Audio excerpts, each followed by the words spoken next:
Welcome to the third and final episode in this series about 5 ways to improve your sound or get awesome sound on your podcast.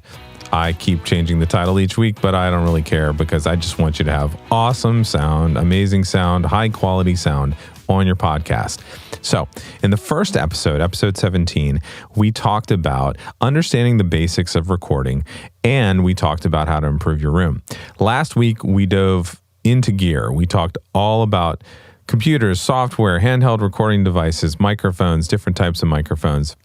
So if you haven't listened to those first 2 episodes, go back and check those out before you dive into this one.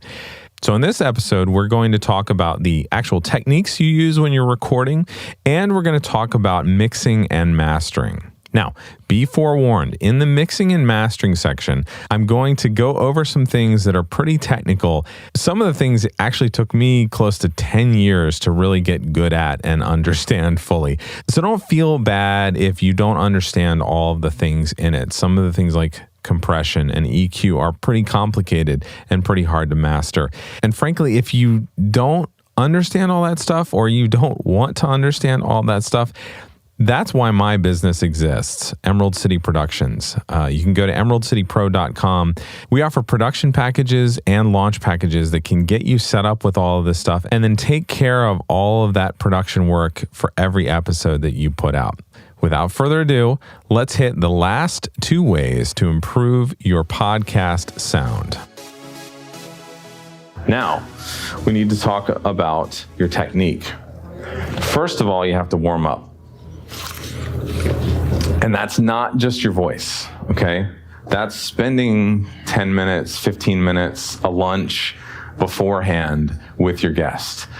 As people get nervous, which you may have heard at the beginning of the presentation, when I started, I was a little nervous. Your voice is a little bit higher pitched, okay? If you talk to them and loosen them up, then their voice lowers and it sounds more pretty to listen to, okay? With all types of microphones, you're then gonna wanna be anywhere from 2 to 6 inches away from the microphone, okay? A little closer for dynamic microphones, a little bit more space is okay with condenser microphones. And then you have a pop filter. This picture here shows that. That's that lollipop thing with the pantyhose on it that you may have seen before. Or you've seen big honking windscreens on microphones. Those serve a similar purpose. But basically what that's doing is catching plosives, P's, B's, and things like that. And then you need to work on your recording level. I like to shoot for what I call the Goldilocks Zone because it's just right. Do I have a pointer on this? I do. So here's your Audacity meter up here. The Goldilocks Zone is actually about 2/3 of the way up. That's where you want your peaks to be hitting, and then your lows to be right in there. So sort of in the middle to 2/3 of the way up. Sometimes you'll see color. Like here on this one, I would go up to about the green, and this is Pro Tools, what I use here. I would be hitting just into the yellow. What that does is it leaves what we call headroom. It's actual loudness space above what you recorded for the mixing engineer to be able to do stuff, to add things, to compress it a little bit, to make it sound better. And then again, you want to think about quiet. Not the room this time necessarily, but clothing, jewelry. If your guest is using Apple old school wired earbuds with the microphone and it's shaking around on their clothing, you need to have them address that. Maybe hold it when they speak, something like that. You also want to turn off notifications, okay? Bloop, bloop, bloop. Have you heard that in an interview before? Put do not disturb on your computer. And in Skype, you can turn off notifications and things like that so you don't get those annoying noises. Then we need to talk about mixing and mastering. Now, there are some things you can do in Audacity. You can do this on your own, and you can experiment and test it and get your settings and save them and just use them over and over. But there are certain, we'll call them plugins or just things that process sound that are really good to know how to use and are actually pretty simple to use. The first is the high pass filter. Audacity has one of these, GarageBand has one of these, and any DAW that you spend more than $60 for or $10 $10 a month for is going to have this stuff. A high-pass filter is a basic EQ that essentially only allows high frequencies to get through the filter. So below a certain point, it cuts them out. And this is great to deal with any mic pops that got through. So those P's that your pop filter, maybe you had someone that was speaking really loudly and it popped. You can control those with this type of stuff. The De-Esser is actually the opposite end of the spectrum. So it takes that frequency that can actually cause headaches and it tames it. It squishes it down, okay? Now let's talk about basic EQ, because it's actually really simple. A lot of people look at EQ and they see a curve and it's all crazy and they get scared. For the human voice, you really only need to know 4 things. At 100 hertz, that's warmth. That's your Barry White. Females, it's a little bit higher than that, 150. That's warmth. Okay, you push that up. If it sounds a little harsh, you want to warm it up a little bit, you can do that. 300 hertz, nothing good happens there. You don't need it. So you can actually pull it out and you can clean up your sound a little bit. What's next? Nasality. If you think you sound nasal, I don't know why you'd add nasality, but maybe you have a very dull voice, I don't know. If you think you sound nasal, you can pull down 2 kilohertz. Okay? And then 5 kilohertz is presence, clarity, diction, your consonants, things like that make it easier to understand what you're saying. And then compression. Compression is the hardest to understand. It's the hardest to get good at. But basically what a compressor does is it takes your signal that's going like that and it squashes down the loudest stuff so that you then can push everything up and make the softs louder too.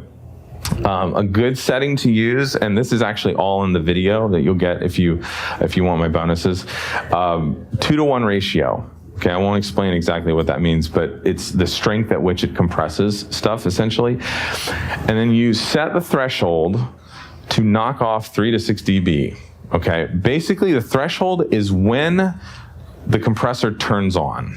It has to reach a certain level for the compressor to actually work. And then you want to squish it down a little bit so that you then can add back a dB or 2 or 3 to make everything a little bit more the same volume. You know, if you're the type of person that accidentally backs away from the mic sometimes, this is a great way to fix stuff like that. And let's talk about Ophonic. How many of you have already used Ophonic or have heard about it? Ophonic. I believe it's a German company or Swiss company, something like that. I'm not sure how they pronounce it. I think this is a great tool, especially if you don't have much of a budget or zero budget. Basically, it's a mixing and mastering tool, for lack of a better description. It does a whole lot more. It does noise reduction and a lot of things. But this would replace sort of your mastering engineer normally at the end. But there's a trick. The more editing you do to your show, the more you balance the levels between your guest and you, the more you do some noise reduction ahead of time in Audacity, the better Ophonic does. You could actually get pretty close to a human mastering engineer with Ophonic if you do enough ahead of time to tweak. But being a human who does this for a living, I think that humans are better at this than Ophonic. Humans have emotion. They can hear what's going on in the episode, and they can tweak things in mixing and mastering that Ophonic just can't figure out, because it's an algorithm. Like, basically, it's a bunch of computers. It's Skynet and Terminator and stuff. Like, so I want humans to keep doing this, because you will get a better product if you do this. Today's show was brought to you by Convertkit, the only email marketing system you'll ever need. After 5 years with the email marketing provider that everyone starts out with, you know who I'm talking about, I was desperately searching for one that was simple, easy to manage, and affordable. Convertkit easily stood out above the rest, and I've been ridiculously happy with them ever since I made the switch. Emailing my community and creating automation series for special resources has never been so simple. Whether you're ready to start your first email marketing setup or you're searching for a new provider, I highly recommend Convertkit. Go check them out and other resources that I recommend at dannyosmond.com/resources. That's DannyOsmond.com/resources.